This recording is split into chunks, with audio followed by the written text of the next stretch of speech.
Hi, this is part 3 of Fr Mike Russo and my interviews via Skype from Rome to New Jersey and Florida. And Mike Russo, thank you very much for being here once again. Lou, it's always great to see you and be part of this program. This is funny. I think in the last 2 months we've seen more of each other via Skype than we have in 40 years. I know. It's a work of genius. It's great, this new technology, to allow us to kind of do the things we've always done and do them collaboratively. Yes. So I think it's a good thing. Matthew, Mark, Luke, and John would really have benefited from Skype and FaceTime and all the rest. Sure.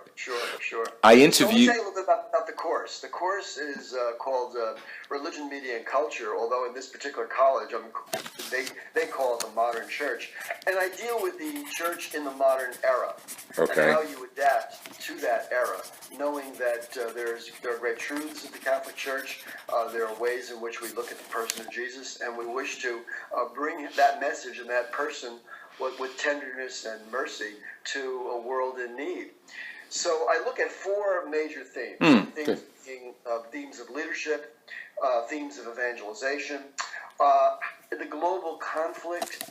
Now more than ever, we know that we're in a world that's instant, but then we feel almost immobile when we certainly see issues of conflict. And last but not least, we look at the problem of God, and the issue, how do you translate the gospel for the secular world, and deal with man's search for meaning in the secular society. Excellent. I mean, these are topics that go back to our early studies of theology, post-Vatican II theology, and they're still vibrant, and they're still, how can I say, applicable for a Christian today to be part of. Well, you remember one of the books we read, Anthony Padovano's The Estranged God, Yes. where he attempted to see the God issue based in literature, is actually the theme of the 4th theme that I take up. And in fact, I kind of walk the students through some of the literature, but mostly film, because they're more engaged with film. It's faster. Yes. For them to read the Brothers Karamazov in a month is impossible for them and impossible for me. So, you draw on the arts very heavily, whether it's music, whether it's literature, and different ways in which we sense the disenchantment of people and attempt to bring the joy of the gospel to those people who are hurting and in need. Yeah, that's true. It's estrangement and joy. It's 2 very interesting topics in different directions, but I think so many of our young people or our society are disengaged with God, from God, and I think what you're doing and what Francis is doing is bringing God, back to society on a very, very human level. Yeah, and of course it deals with healing. If you were to look at the pains and aches of the world, and man's inhumanity to man, just about everybody mourns, death and destruction, violence and warfare. And 2 key themes that we look at in that part of the course are Hiroshima, the bombing of people, and the Holocaust. Yes. 2 extraordinary experiences coming out of World War II. And I try to walk the students through that experience that their grandparents, in some cases great-grandparents, Right.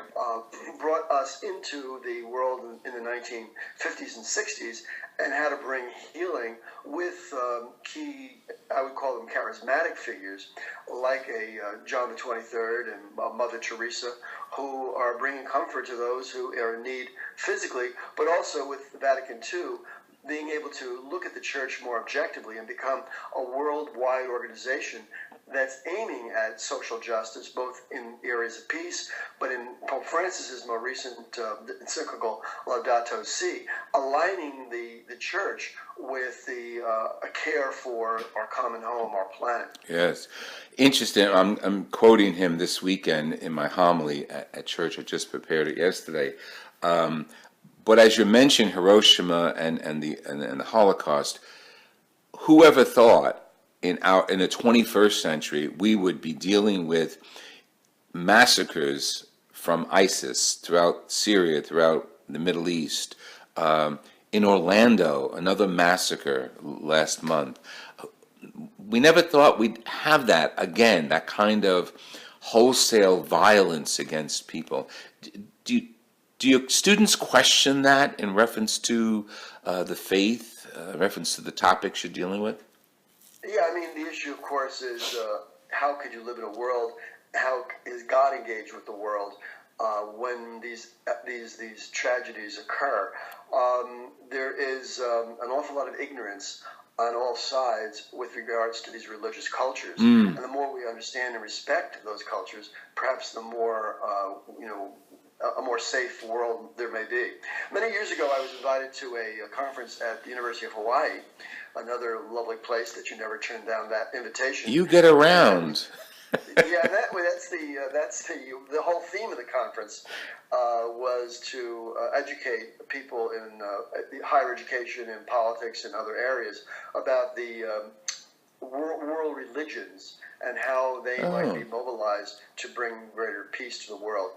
You'd hardly know it today. In fact, one key theme that I look at from time to time is religion, a greater divider than it is and have an ability to bring healing and unity.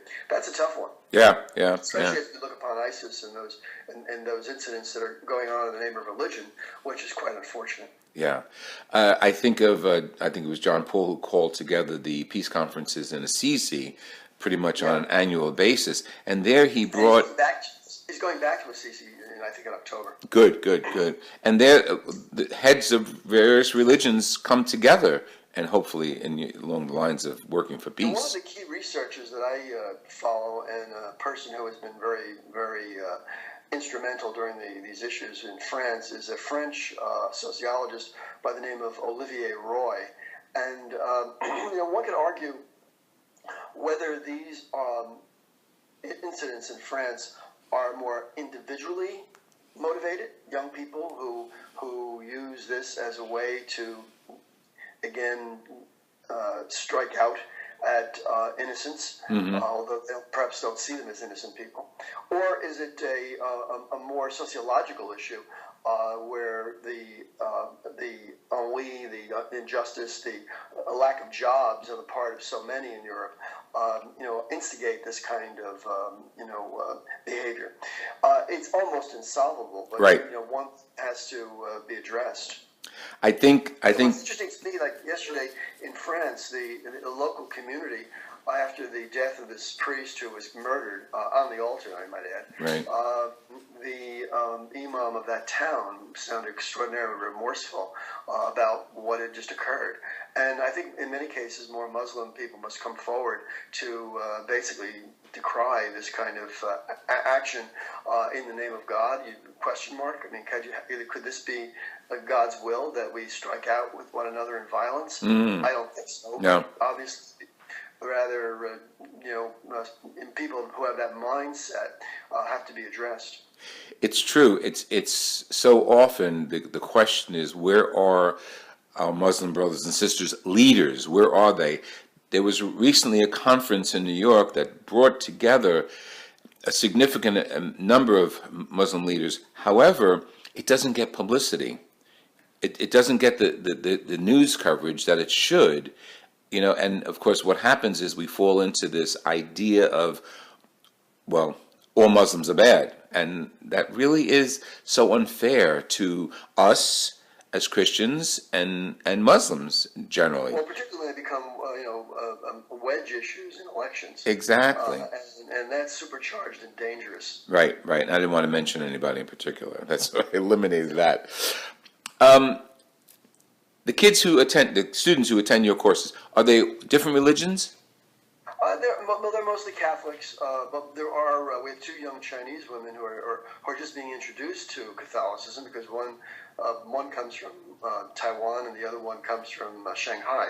And it's interesting to see their understanding of Christianity and Catholicism from what would be about as foreign as you can get, right. in their connections to China. Interesting. The students that attend, what are their assignments? What kind of projects do you give them? Well, each of them are doing an assignment in Rome, which I call an inventory, a a symbolic inventory of various parts of Rome. So what they have to do is a simple slide or a presentation on computer, but to the class, where they adopt a particular painting by Caravaggio, or one young woman today did a number of street shrines in downtown Rome, where she photographed them and explained what these little objects are on street corners, mostly statues of the Mary, and I think it's something you would be fascinated by, because most of us would look at the large artists like Caravaggio and figure out what he's doing. Right. But it's also very important to look at the street art, and whether it's graffiti or whether it's these little shrines, these are the kind of projects that they're doing. Another student did one on a current exhibit here on Hiroshima. That's why it's been on my mind. And so they're all given the opportunity to see the religious culture and create what I call a symbolic inventory. And quite frankly, the more we understand the interrelationship between our everyday life and our church and spiritual life, we get to see how we are graced in both worlds. I think it was. And I don't see it as both worlds. I see it as one world, but it has a religious and maybe a term I use, a secular expression. Interesting. I think it was. I'm paraphrasing Mark Twain saying that travel is. Beware of travel. It's a great prejudice against prejudice. It opens up our minds and hearts so much, and this is great for your students to be experiencing culture, Italian culture, Catholic culture, from a perspective of secularization. How has it integrated into the world, especially the world of Rome? And of course, every block you're in Rome, there's another church and another expression of faith. Yeah, and the one place that many of them go see, and most people I would urge if you're in Rome, is the Church of St. Clement, which is nearby the Colosseum. And it was built over centuries over a Mithratic temple. So you start at the top, which is just this beautiful mosaic jewel. And you go down to another area, which was from the Middle Ages. And you keep going down into this church, and finally you get to this ruin of a Mithratic temple, and you get a real sense of how history works here over centuries. I've often thought of that. I wonder, like in 1,000 years, will they look back on? Well, we won't be named necessarily, but our culture. What would our culture look like in 1,000 years, whether it's Rome or United States? Yeah, well, to paraphrase Olivier Roy, the French sociologist, we live with a lot of holy ignorance. And, when you take any date or any pope or any moment and you try to have kind of a generalized sense of that period or that object, you may know very, very little about it. But for example, when I was in Avellino this week, my cousin Johnny was reminding me that among the historical figures that came out of that section of Italy was a Samnite, Samnite, S-A-M-N-I-T-E, a Samnite tribe from southern Italy, and among their claims to fame is none other than Pontius Pilate. Oh, came from that section of oh. Italy. And he was the son of a general, and then he would become the procurator of all of Judea. And it's not exactly an historical figure I want to identify with. Right. But nonetheless, they found his tombstone, and they've identified where he's from, and these are the little pieces of history that we need to identify with and appreciate. I mean, talk about multicultural. I mean, that's great. Just to appreciate our history as a human race and how diverse we really are. And if we just keep attempt to respect one another, we would really be able to pass something positive on to our successors. Sure, absolutely. Michael, this has been wonderful. Any last thoughts on your experience in Rome? Let's continue the conversation. This is a mutual admiration society, but then again, it should be, because we've been doing this a long time. We have a lot of experience. We know how to adapt what we do know.